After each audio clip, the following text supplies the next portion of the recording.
Hola a todos, yo soy Brandon y bienvenidos de nuevo a BitTech.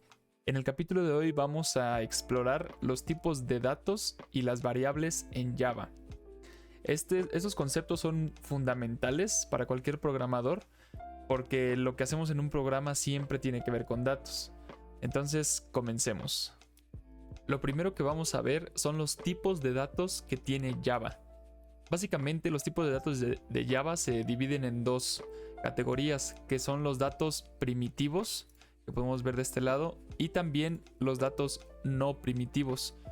Del lado de los datos primitivos tenemos a los datos de tipo char, a los datos de tipo numérico, que los datos de tipo numérico, por ejemplo, en Java también se pueden dividir en enteros, o también se pueden dividir en double, por ejemplo, los que tienen decimal y todo eso. Y también tenemos del lado de los primitivos tenemos a los booleanos, que esto siempre es true o false. Luego del lado de los no primitivos tenemos a los strings y a los array. Para profundizar un poco en los datos primitivos de Java, vamos aquí a desglosar, me parece que pueden ser hasta 8 los que tenemos. Por ejemplo, puede ser byte. En este caso vamos a crear algunas de muestra. Le podemos asignar esto. También podemos tener a short. Igual le asignamos algún valor. No sé. Sí. También tenemos a los tipos de datos enteros, que son de los más comunes. Le asignamos este valor. También tenemos al long. Por ejemplo, una distancia. Y a este le podemos asignar pues muchos datos, ¿no? Y este debe llevar la letra L para diferenciarlo. También tenemos al float. El float, no sé, alguna altura. Igual este debe llevar su letra F para diferenciarlo. Tenemos también al double. Este igual también se usa mucho. Por ejemplo, un peso, le asignamos, no sé, 90. Y también tenemos al booleano, como lo mencionamos anteriormente, que podemos ponerle es programador. Y ya vamos a ver si sí o no. En este caso, pues le ponemos que sí. Y por último, al char que mencioné, que podría ser, pues es en sí una sola letra. Entonces podemos poner una inicial. En este caso sería pues, la de mi nombre, ¿no? Que sería B. Y en sí estos son los 8 tipos de datos que podemos tener aquí en Java, los datos primitivos. Y en sí, ¿cuáles son las diferencias entre estos? Por ejemplo, podemos ver que el long, pues en sí también es un entero muy grande, ¿no? Y en sí esa es la diferencia, que aquí podemos guardar números pues muy grandes. Por ejemplo, este tipo de dato guarda 8 bits. Este de aquí. Y este cambia a 16 bits. O sea, usa más espacio en memoria. Por ejemplo, el long, este de aquí, vamos aquí a ponerle. Este usa 64 bits. O sea, si nosotros necesitamos guardar algún dato muy grande en nuestro programa, pues nos aseguramos de usar este tipo de dato. Ya que si en algún momento usamos int, por ejemplo, pues no podríamos guardar un dato tan grande de ser necesario. Y en sí ese es el tipo. Bueno, esas son como las diferencias principales entre cada uno de estos. Esto sirve bastante para una aplicación o un proyecto muy grande, ya que si quieres como optimizar tu memoria, tu espacio, puedes ir cambiando entre cada uno de estos. Ahora veremos variables en Java. Ya que vimos todo esto de los tipos de datos, vamos a ver cómo se declaran y cómo se inicializa una variable en Java. Lo que vamos a hacer aquí, lo primero es crear una Java class que van a ser variables. Creamos esta Java class y podemos crear un método main. Aquí podemos crear el método main que pues como lo vimos en el capítulo pasado, no regresa nada. Nuestro método main va a recibir el array, argumentos, lo inicializamos Y aquí podemos comenzar a escribir todas nuestras variables. Para declarar variables en Java, lo primero que se hace es especificar el tipo de dato. Luego ponemos el nombre de la variable y luego la podemos inicializar para asignarle el valor.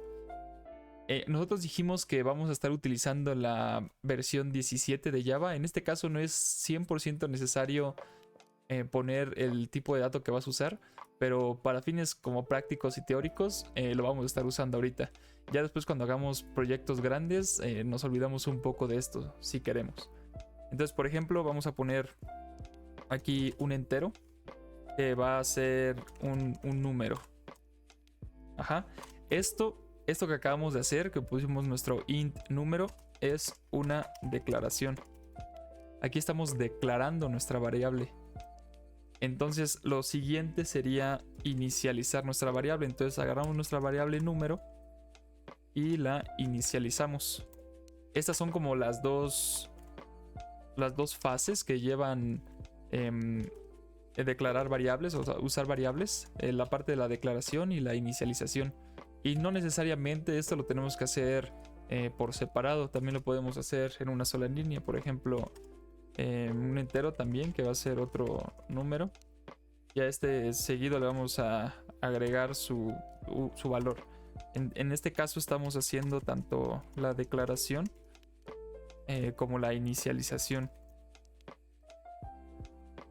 Y normalmente, bueno, depende el uso que le vayas a dar. A veces se usa de esta forma o de esta otra. También cabe aclarar que esta declaración lo único que está haciendo es reservar un espacio en memoria. Por ejemplo, como vimos anteriormente, depende el tipo de dato que le pongamos, es la cantidad o el espacio de memoria que le estamos como reservando. Y ya aquí le estamos pues agregando su valor, se lo estamos asignando. Ahora veremos reglas para nombrar variables, porque también hay reglas para cuando vamos a nombrar nuestras variables. Entonces, reglas para nombrar variables. En este caso, por ejemplo, en Java los nombres de las variables deben comenzar con una letra.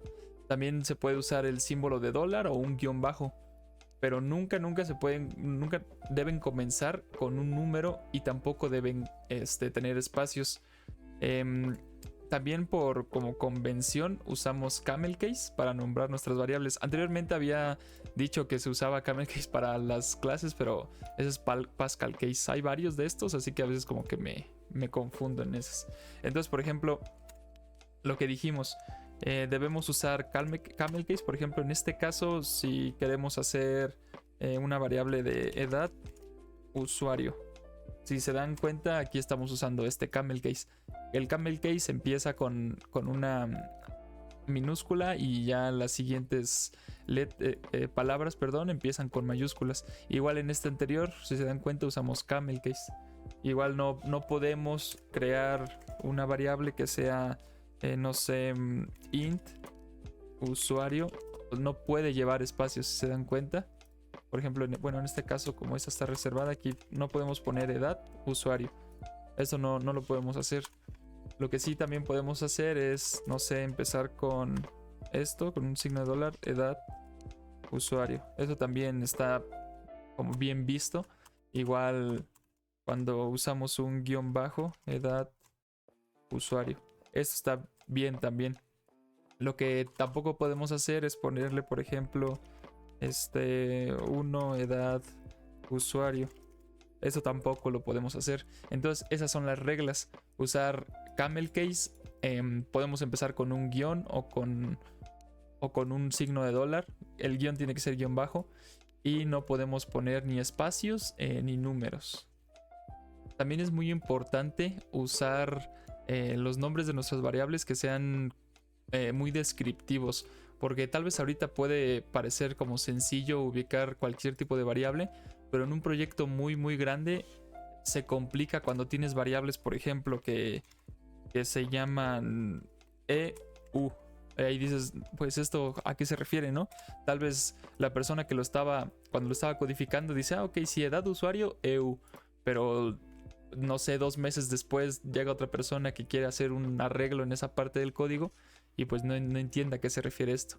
Incluso uno mismo puede regresar 1 o 2 semanas después y decir, caray, esto para qué era, ¿no? Entonces siempre es necesario poner variables que te den a entender exactamente para qué se está usando esa variable. Con esto vimos el lado de los datos primitivos. Ahora, en los datos no primitivos, como lo mencioné antes, tenemos a los strings, a los array y también entran aquí las clases. Entonces vamos aquí a poner ejemplos de no primitivos. En este caso, por ejemplo, podemos empezar con un ejemplo de la parte de los strings. Por ejemplo, podemos poner el nombre, mi nombre. Este es un tipo de dato no primitivo y si se dan cuenta también le pusimos el tipo de dato en nuestra variable y luego le asignamos como su valor, que en este caso pues es mi nombre, ¿no? También podemos tener arrays. Los arrays son como que de los temas principales cuando se aprende un nuevo lenguaje. Y en sí el array es como una caja, por así decirlo. De hecho, en la forma en que lo usas pues se parece a una caja. En donde le puedes meter varios como datos. Por ejemplo, aquí le podemos meter varios enteros, de hecho. Por ejemplo, este es un array de enteros. Entonces aquí le podemos meter 1, 2, 4, 7, 1000 y lo que queramos, ¿no? Entonces hagamos uno así que se va a llamar números. Y aquí nosotros abrimos nuestras llaves y le podemos asignar 1, 2, 3, 4, 5. En este caso es todo esto que le asignamos está guardado solamente en esto. Y esto ya es un array. Como que nos ahorra el problema de hacer, por ejemplo, int número 1 igual a 1. Y luego int número 2 igual y así. O sea, nos facilita mucho toda esa parte. También tenemos, por ejemplo, las clases que también entran en los tipos de datos no primitivos. Por ejemplo, nuestra clase persona, por ejemplo, que es como que la más común. Que se llama persona, es igual a nuestra clase persona. Esto es un tipo de dato no primitivo también, junto con los strings y con los arrays. Aquí los strings almacenan cadenas de texto, los arrays almacenan múltiples valores del mismo tipo, y aquí las clases lo que nos permiten es crear objetos complejos. Por último, vamos a ver algunos ejemplos prácticos para que quede más claro todo esto, en donde vamos a usar pues variables y diferentes tipos de datos. Por ejemplo, empezamos con un entero que va a ser a y le vamos a dar el valor de 5. Otro que sea de nombre b y le vamos a dar el valor de 10. Y otro que sea suma. Y en este le vamos a dar el valor de lo que tenemos en A más lo que tenemos en B. Si se dan cuenta, ahorita aquí ya estamos usando incluso un operador, que es el de más. Ajá, y por último vamos a hacer un system out print para verlo. Este que acabo de escribir es un atajo, porque si se dan cuenta en el capítulo anterior lo escribimos todo como que desde cero, pero también hay distintos atajos para no tardarnos tanto escribiendo código.